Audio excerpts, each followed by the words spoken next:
Hello, students. I welcome you all in today's lecture. In the last lecture, we had completed the chapter Events, Tries, and O-Level by Colin Dexter. And today, we will start with a fresh chapter, which is also the last chapter in your course book, Vistas. It is chapter number 8, which is titled as Memories of Childhood. It has been written by Zitkala Sa and Bama. As you will see, this chapter is divided into two parts, and both are written by different writers. The first has been written by Zitkala Sa, who was a Native American writer, and the second has been written by Bama, who is a Tamil Dalit Indian writer. So, as always, first we will start with a discussion about the authors and the themes in these anecdotes, and then we will move on to the discussion of the text.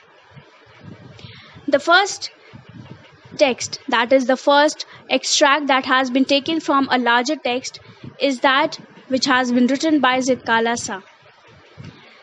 Zitkala Sa, you can see her picture in the slide, was born in the year 1876 and she died in 1938. She was a social activist, a writer, and a music composer. She was born in Yankton, South Dakota, which is in present-day America. Her real name was Gertrude Casabia, and then in her teenage years, she started calling herself as Zitkala Sa. She belonged to the Lakota tribe of Native America. Lakota tribe of Native America. And in this Lakota tongue, that is the native tongue in which she was born, in that tongue, the name Zitkala Sa means red bird. So she started calling herself this name, and she started publishing her works, her writings by this pen name Zitkala Sa. She fought tirelessly for Native American rights and citizenship. Why did she have to fight for the rights? Because they were not given equal rights. Just like we see in different parts of the world, there are very old tribes, there are native tribes. We have tribes in India, we have tribes in Africa, in New Zealand, in Australia.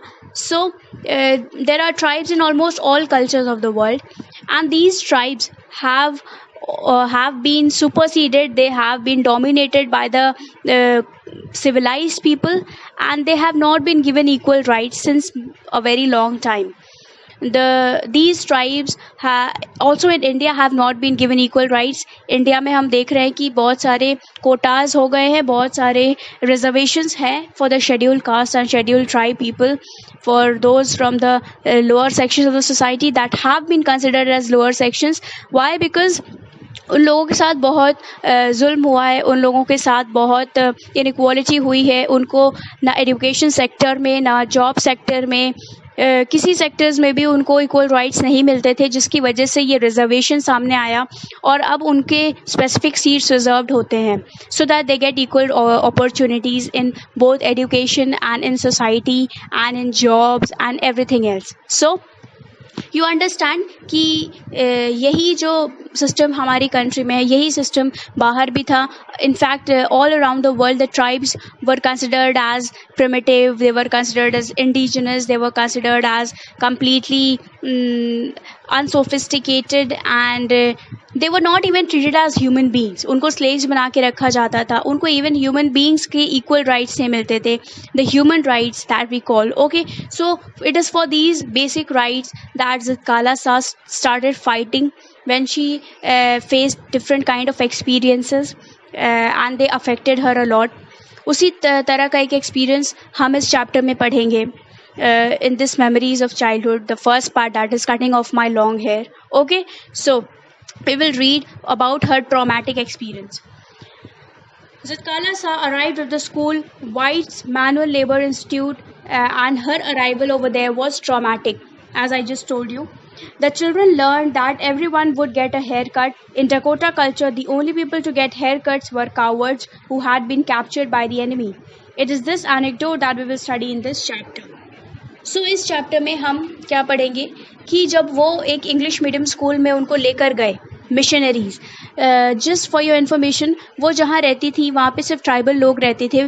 सो वहाँ पे missionaries आते थे, Christian missionaries, और वो young जो छोटे छोटे बच्चे होते थे उनको लेकर जाते थे, and they promised those tribal people कि आपको वहाँ पे अच्छी एजुकेशन मिलेगी, वहाँ पे बहुत बड़े बड़े एरियाज़ मिलेंगे जहाँ पे आप फ्रीली घूम सकते हैं, जहाँ पे आप कुछ भी कोई भी फल खा सकते हैं। It is all very beautiful and all very heavenly. So ये सारे प्रोमिस करके वो उनको लेकर जाते थे वहाँ पे।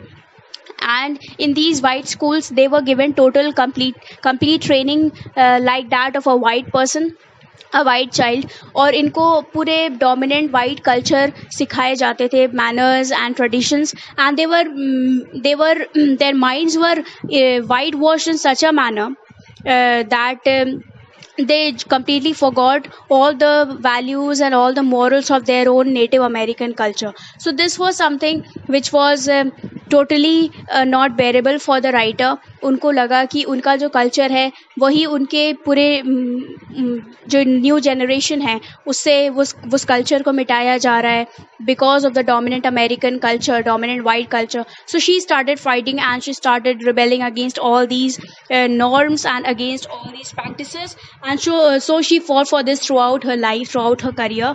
She published many works. Okay. So she published several short stories and autobiographical essays in the Atlantic Monthly and Harper's Monthly under her name Zitkala Sa. So she adopted this name Zitkala Sa as her pen name, and she started writing with this name and published many of her works in very reputed magazines. The piece's themes derive from her struggle to retain her cultural identity amid pressure to adapt to the dominant American culture. In 1901, she published Old Indian Legends, an anthology of retold Dakota stories. So you can see the picture of her book, Old Indian Legends, and in this work she had written about the stories and about her experiences of struggle to retain her culture, her Native American culture, in spite of the pressure from the dominant white culture, dominant American culture. Okay, so it is this experience that we will also read in this chapter, and in other works. If you happen to read her other works, then you will read about her fights, about her struggles in those works as well. In the next slide that we have turned to, you can see the picture of the author, and she is holding a violin. So just for your information, she was a violin player. She had learned violin and many other instruments as well. And because many Native American customs were passed down through orally through music, Zitkala Sa believed that opera was a powerful way to share her family's values and reach a new audience. So it is interesting to note that जितने भी world के tribes होते हैं उनमें पढ़ने लिखने से ज़्यादा फोकलोर्स और स्टोरी टेलिंग और म्यूज़िक, इस तरह की चीज़ों से वो अपने मॉरल वैल्यूज़ और अपने कल्चर को दूसरे जनरेशन तक ट्रांसमिट करते हैं. So it goes from one generation to another, not through books and not through writings, but it goes through oral traditions, through music, through storytelling and all these things. Okay, so they are more of interactive. They are not like us who sit in a corner and they start reading a book and they get all the knowledge in the world. No, they are not this kind of people. The tribes are very interactive and they interact with each other and they tell stories, and they tell stories in the form of songs, and they sing all those things. So this oral tradition and this tradition of music is very strong in all the tribes of the world, and so it was in this Native American culture. So Zitkala Sa realized that if she wanted to reach a larger audience, if she wanted to reach the whole world and transfer her message and the values of her Native American culture to all the people of the world, then she has to take a medium through which it can be done. And the medium that she chose was music, and so she started writing operas. What are operas? Operas are actually musical pieces, literary pieces which can be sung. Okay, so the first opera that she wrote was titled as The Sun Dance. Okay, So this was all the information about the first author, that is Zatkala Sa, and I think this much of information is enough for us as a sort of introduction to this first part of the text. Okay, so moving on, we will discuss about the second author whom we will read, and she is named as Bama. This is again her pen name, and Bama's real name is Bama Faustina Susai Raj.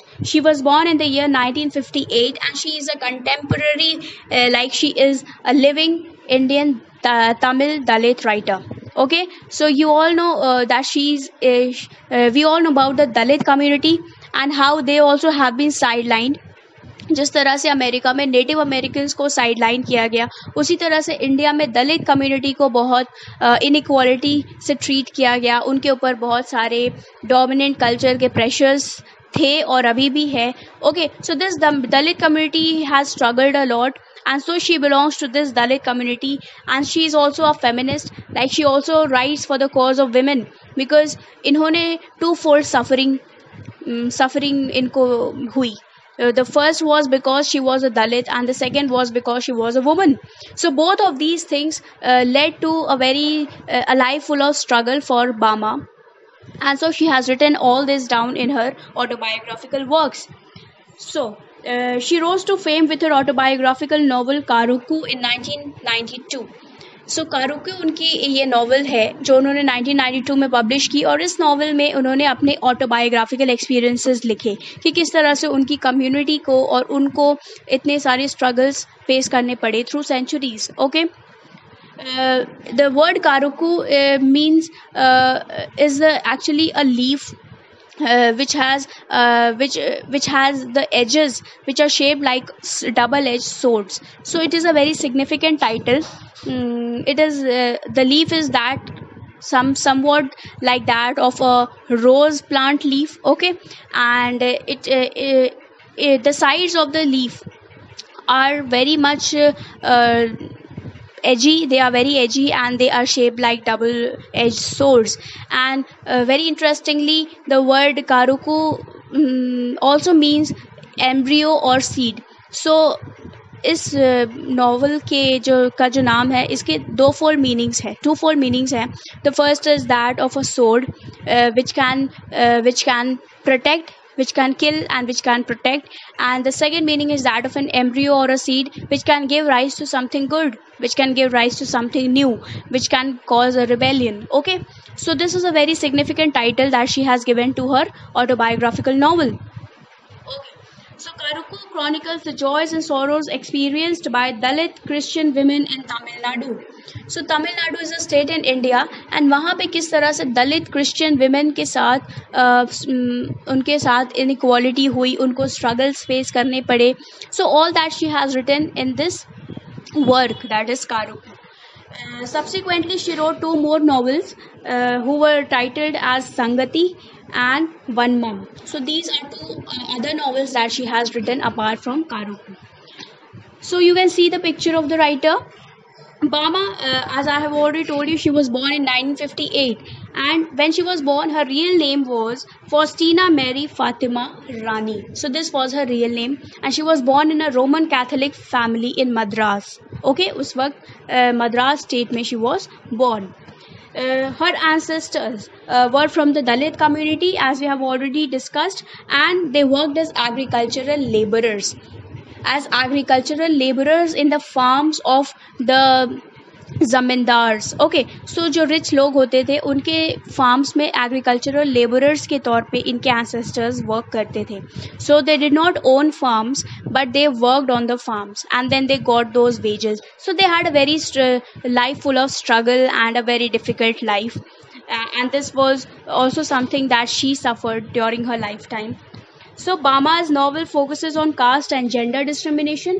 Caste discrimination, like she was a Dalit, and so this caste problem that we see in India, and then the gender discrimination. Gender, because she was a woman, and being a woman, she had to suffer even more. They portray caste discrimination practiced in Christianity and in Hinduism. Okay. So both these texts are autobiographical. जो हम पढ़ने वाले हैं, they are both autobiographical. They are first-hand accounts of the writers themselves, and the themes that we will come across can be the theme of activism, how people work for a certain cause, the theme of art and culture कि हर tribe की अपने एक art होता है, एक culture होता है, उसके बारे में भी इसमें हम देखेंगे. Then there is the cause of education which is very very important. The laws and legal status कि किस तरह से इन लेडीज़ ने अपने कल्चर के लिए, अपनी इक्वालिटी के लिए वर्क किया, and they tried to bring about different kinds of laws and give themselves a legal status in society. Then the indigenous experiences कि उनके अपने कल्चर्स के क्या क्या एक्सपीरियंसेस थे, उनके साथ क्या क्या क्या हुआ. And the native American experience specifically in case of ज़काला साहब. The politics and the government, किस तरह से पॉलिटिक्स भी होती थी. Okay, all this comes under politics because everything is governed by politics in society. Okay, then the social reform which is very very important. social reform की वजह से ही इन ladies ने society में एक mark create किया, and they brought about better changes, and the work that they have done. So all these things will come under three broad categories, the three broad themes, that is the social activism, the societal discrimination, and the gender discrimination. So these three are the broad themes that we will encounter in these two texts that we will read shortly. So please read the text. I request you to read the text and be prepared for the next lecture. And until then, take care of yourselves. Thank you and see you.